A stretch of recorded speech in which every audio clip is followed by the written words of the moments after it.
Hello भाई, कैसे आप सभी लोग। मैं विकास कुमार स्वागत करता हूं आपके अपने चैनल मैथ्स बाय वीके पर। आशा करता हूं आप सभी लोग मस्त होंगे। आपको स्क्रीन पे दिख रहा होगा एक सवाल जो कि यूपी पुलिस के एग्जाम में पूछा गया था, और ये एवरेज का लॉजिकल क्वेश्चन है, मस्त क्वेश्चन है। मुझे क्वेश्चन अच्छा लगा है बिल्कुल। तो मैं सोच रहा हूँ कि आपको भी शेयर कर दूं ये क्वेश्चन किस तरीके से करना था। ठीक है, तो अगर आपने यूपी पुलिस का एग्जाम दिया होगा, आपने देखा होगा ये क्वेश्चन और आपने बनाने की कोशिश की होगी। मैं ये मानता हूँ कि बहुत सारे बच्चों ने कर भी दिया होगा, लेकिन बहुत सारे बच्चों पे नहीं दिया होगा। ठीक है, तो हम आज इसे करते हैं इस सवाल को। अच्छा क्वेश्चन है, लॉजिकल क्वेश्चन है, करके देखिए।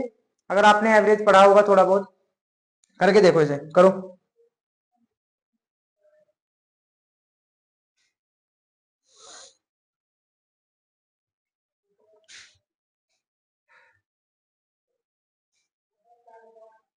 देखो भाई, सवाल में क्या दिया है। यदि ए बी सी डी एवं ई पांच विषम क्रमिक विषम संख्याएं है, तो उनका औसत क्या होगा। ठीक है भाई, कॉन्जिक्यूटिव ओड नंबर्स है ना, कॉन्जिक्यूटिव ओड नंबर्स दिए हैं पांच, यानी कि ए बी सी डी और ई। पांच नंबर दिए, क्या है, कॉन्जिक्यूटिव विषम है, क्रमिक विषम। ठीक है, इनका हमें क्या बताना है, एवरेज बताना है। क्रमिक विषम का मतलब है यानी कि क्रम से आने वाली, तीन तीन के बाद चार, सॉरी तीन तीन के बाद पांच, पांच के बाद सात, यानी कि क्रमिक विषम है, यानी कि तीन फिर पांच फिर सात फिर नौ, है ना। कुछ भी मान लीजिए, इक्कीस, इक्कीस के बाद तेईस, तेईस के बाद पच्चीस, पच्चीस के बाद सत्ताईस। क्रम से आने वाली, क्रम से आने वाली और विषम संख्या होनी चाहिए। तो ये भी वही संख्या है, हमें नहीं पता कौन कौन सी क्यों कौन सी संख्या है, हमें नहीं पता। तो इनका हमें औसत निकालना है। औसत हम कैसे कैलकुलेट करते हैं भाई, देखो, सुनना है ध्यान से। अगर संख्या लगातार दी हो, लगातार दी हो या क्रमागत बोलते हैं जिसे हम कॉन्जिक्यूटिव बोलते हैं, या तो लगातार दी हो संख्या, या संख्याओं के बीच का डिफरेंस समान होना चाहिए। सुनना है ध्यान से। अगर आपने मेरी एवरेज की क्लासेस देखी होगी, तो आप इस सवाल को कर सकते हो बहुत आसानी से, एक सेकंड में कर सकते हो इस सवाल को आप। ठीक है, तो मैं सजेस्ट करूंगा, अगर जिसने नहीं देखी जाके वो एवरेज की क्लास देखे, पूरी अच्छे अच्छे कॉन्सेप्ट मैंने आपको बताई है। सेकंडों में आप सवाल किस तरीके से उड़ा सकते हो। तो ठीक है, हम इसे करते हैं। मैं अभी बोल रहा था कि या तो डिफरेंस बराबर हो या संख्या लगातार हो, उनका हम एवरेज किस तरीके से निकालते हैं। सुनने ध्यान से। पहला तरीका देखो क्या होता है। पहला तरीका, फर्स्ट तरीका जो क्या है, वही वाला सूत्र वाला, सबको जोड़ देंगे, सबको जोड़ के पदों की संख्या से डिवाइड कर देंगे। पदों का योग बटे पदों की संख्या, तो पदों का योग कितना देगा, एक दो तीन चार पांच पद है ना, तो सबको जोड़ देंगे। A plus B plus C plus D plus E बटे पांच, पांच बटे क्या हो जाएगा, पांच, है ना। एवरेज कैसे निकालते हैं भाई हम, एवरेज निकालते हैं पदों का योग, पदों का योग बटे पदों की संख्या, है ना, पदों की संख्या। Sum of number, sum of number upon total number, sum of number बराबर sum of number upon total number. इस तरीके से निकालते हैं। सम ऑफ नंबर कर दिया भाई हमने, यानी कि जितने भी नंबर थे, नंबर को सम करते, अपॉन में क्या करते हैं, पदों की संख्या से डिवाइड करते हैं, है ना, पदों की संख्या से डिवाइड। तो देखो, सुनो ध्यान से, ये एवरेज हमारा आ गया। तो क्या ये एवरेज गलत है, ऑप्शन में देखो, ऑप्शन में है ये, ऑप्शन में तो है ही नहीं।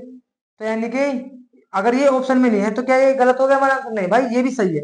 अगर ये ऑप्शन में होता तो ये भी सही होता, अगर ये ऑप्शन में होता, लेकिन ऑप्शन में तो दिया ही नहीं। कुछ मेरे भाई बी लगा रहे होंगे, A B C D upon five. भाई गुना में नहीं होता, सुना है ध्यान से, गुना में नहीं होता। ये क्या है, पदों का योग, पदों की गुना नहीं, पदों का योग होता है, पदों का योग। A plus B plus C plus D plus E upon five, गुना में नहीं। उसमें देखो गुना में दे रखा है ए बी सी डी, तो बी तो होगा नहीं।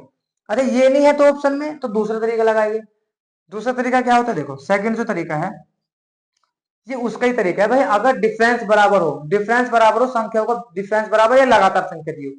अगर डिफरेंस बराबर हो, लगातार संख्या दी हो, तो फिर दूसरा तरीका क्या है, पहला पद और लास्ट का पद को जोड़ देंगे, पहला पद और लास्ट का पद को जोड़ देंगे, पहले पद और लास्ट के पद को जोड़ देंगे, पहले पद और लास्ट के पद को जोड़ देंगे, बटे में दो से डिवाइड कर देंगे। मैं बार बार क्यों बोल रहा हूँ भाई, सुनना है ध्यान से। पहले पद और लास्ट के पद को जोड़ देंगे, कितने का, ए प्लस ई अपॉन में दो से डिवाइड कर देंगे, अपन में क्या कर देगा, दो से डिवाइड। तो ये भी क्या होगा, हमारा राइट आंसर हो जाएगा।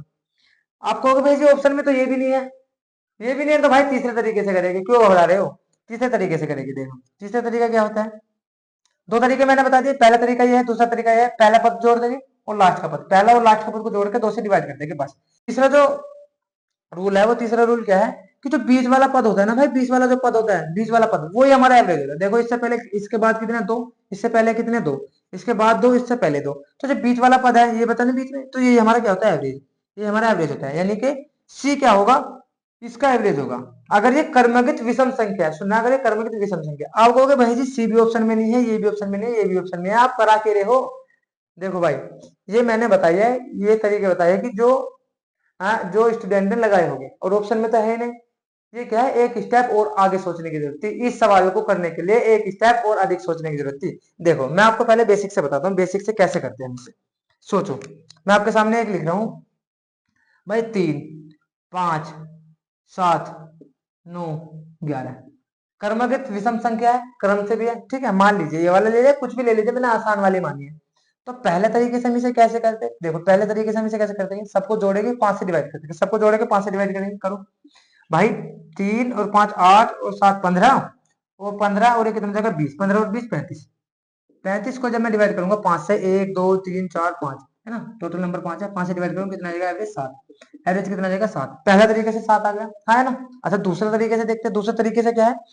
देखो मैं बार बार आपको बोल रहा हूँ, ये जो कॉन्सेप्ट में वही लगता है जब संख्याओं के बीच का डिफरेंस बराबर दिया हो या लगातार हो संख्या। तो देखो दूसरा तरीका क्या है, पहला पद और लास्ट के पद को जोड़ देंगे और 2 से डिवाइड कर देंगे, पहला पद और लास्ट के पद को जोड़ देंगे, 2 से डिवाइड कर देंगे। तो भाई देखो 3 और 11 कितना होगा 14, 14 को 2 से डिवाइड करूंगा कितना आ जाएगा 7। तो यहाँ से भी भाई एवरेज 7 आ रहा है, यहाँ से भी एवरेज 7 आ रहा है। अच्छा तीसरा तरीका क्या है भाई, तीसरा तरीका है लास्ट, यानी कि जो बीच वाला पद होता है ना भाई, बीच वाला पद वो हमारा एवरेज होता है। देखो 2 पहले छोड़ दिए, 2 बाद में जोड़ दे, तो बीच में कौन बचा है 7, 7 ही क्या होगा हमारा, 7 ही क्या होगा हमारा एवरेज, यानी कि तीसरे से भी क्या है 7 आया है। देखो भाई पहले तरीके से भी 7, दूसरे तरीके से भी 7, तीसरे तरीके से भी 7 आया है एवरेज।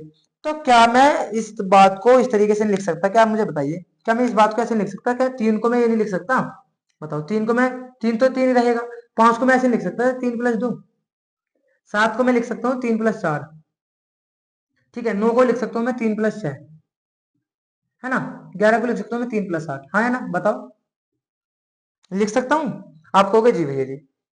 तो अगर मैं 7 को 3 प्लस 4 लिख सकता हूँ, 9 को 3 प्लस 6 लिख सकता हूँ, इसी तरीके से तो ये रूल यहाँ पे भी अप्लाई हो सकता है। देखो विषम क्रमांकित संख्याओं के जो बीच का डिफरेंस होता है, दो दो का डिफरेंस होता है, दो दो का। अगर मैंने कोई संख्या एक विषम मान ली ए, तो अगली विषम क्या होगी ए प्लस 2, उससे अगली विषम क्या होगी ए प्लस 4, उससे अगली विषम क्या होगी ए प्लस 6, इस तरीके से दो दो के डिफरेंस पे ऐसे सम होता है, ऐसे विषम होता है।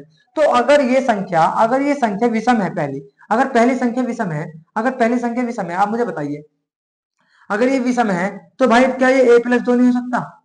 अगली विषम क्या होगी ए प्लस 2, उससे अगली विषम क्या होगी ए प्लस 4, उससे अगली विषम क्या होगी ए प्लस 6, उससे अगली विषम क्या होगी ए प्लस 8, है ना।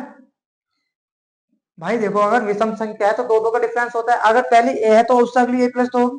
देखो जैसे यहाँ 3 है तो उससे अगली क्या है 3 प्लस 2, उससे अगली क्या है 3 प्लस 4, उससे अगली क्या है 3 प्लस 4, उससे अगली 3 प्लस 8, इसी तरीके से अगर पहली ए है तो दूसरी क्या है ए प्लस 2, उससे अगली ए प्लस 4, उससे अगली ए प्लस 6। तो भाई मैं क्या कर सकता हूँ, बी को ए प्लस 2 लिख सकता हूँ, सी को ए प्लस 4 लिख सकता हूँ, डी को ए प्लस 6 लिख सकता हूँ, ई को ए प्लस 8 लिख सकता हूँ, हाँ है ना, बात सहमत हो मेरी। ठीक है, तो भाई अगर मैं सी को ए प्लस 4 लिख सकता हूँ, तो भाई मैं यहाँ भी सी को ए प्लस 4 लिख सकता हूँ, ए प्लस 4।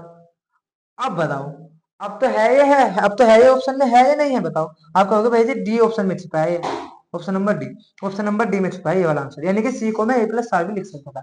इस तरीके से थोड़ा सा अलग सोचना था, थोड़ा सा एक स्टेप आगे सोचना था, इस तरीके से हम सवाल को बना सकते थे। ठीक है, 90% स्टूडेंट ने जरूर ये वाले फॉर्मूले लगा के देखोगे, और उन्होंने लगाए भी होंगे और देखा होगा भाई ऑप्शन तो मैच नहीं कर रहे, तो उसे उन्होंने क्या होगा छोड़ दिया होगा। लेकिन थोड़ा सा अधिक सोचना है हमें, थोड़ा सा अधिक लगाना है, इस तरीके से हमें सोचना है कि ए प्लस 4 क्या होगा हमारा राइट आंसर होगा। और ये जो मैंने बताया है आपको, जितने भी कॉन्सेप्ट बताए ये उन्हीं के लिए है अगर संख्या लगातार हो या संख्या के बीच का डिफरेंस बराबर हो। ठीक है, तो भाई ये क्वेश्चन मुझे अच्छा लगा था, मैंने सोचा कि आपके साथ भी शेयर कर दूं। और ऐसा नहीं है कि ये क्वेश्चन केवल यूपी पुलिस में ही आया है, ये और भी आगे भी आएगा, दिल्ली पुलिस में भी आ सकता है, ठीक है, ये रेलवे में भी आ सकता है, और कोई भी एग्जाम में आ सकता है जो एग्जाम आगे होने वाले हैं, क्योंकि लॉजिकल क्वेश्चन है, अच्छा क्वेश्चन है, टाइम टेकिंग क्वेश्चन है। अगर बच्चे ने समझ लिया अच्छे से तो 1 सेकंड में उड़ा सकता है, अगर नहीं समझ पाया तो भाई ये सूत्र लगाने में रह जाएगा, नहीं हो पाएंगे। ठीक है, तो भाई कैसा लगा अपने दोस्तों को बताइएगा ये सवाल, और चैनल को सब्सक्राइब करें भाई, जो चैनल पे नए चैनल को सब्सक्राइब करें। ठीक है, जय हिंद।